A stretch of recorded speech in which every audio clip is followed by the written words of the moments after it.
mtoto kusaidia. Sasa ini maisha gani? Biashara yenyewe ilipi?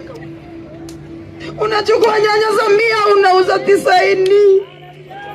Unachukua nyanya unafikiri ni nyingi zitakupea faida, lakini ni bure. Huyo mtoto akikuja hapa nyumbani, naweza mpiga.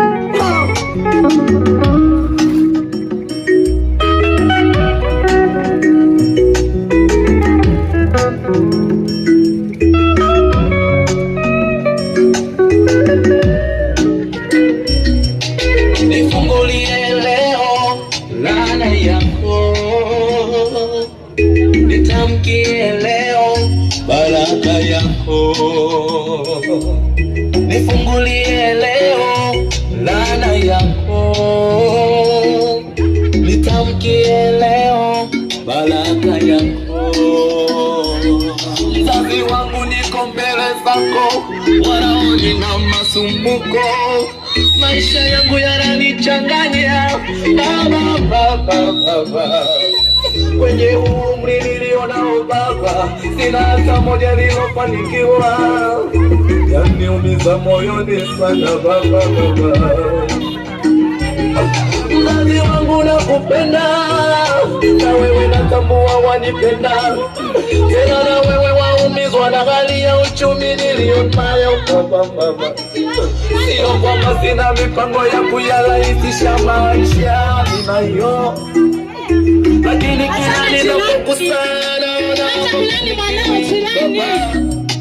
wakati mwingine maisha yananipa moyo mama yangu, ghafla yanarudi nyuma kama kuna mtu anayavuta. Nikijaribu kushikamana na watu wa jamii kwa ajili ya kazi fulani, wananigeuka bila sababu mzazi wangu. Hata ninapowapa watu kunifanyia kazi yangu baba, nao wananigeuka bila sababu mama. Nimejiuliza nina mikosi gani maishani mwangu baba, mbona mimi si kama wale wengine mama niliozaliwa nao. Tazama maisha yao ni mazuri baba, hata niliosoma nao wao wanafurahia baba, lakini mimi sijui sababu ya maisha yangu kudorora mama. Baba, wazazi wangu,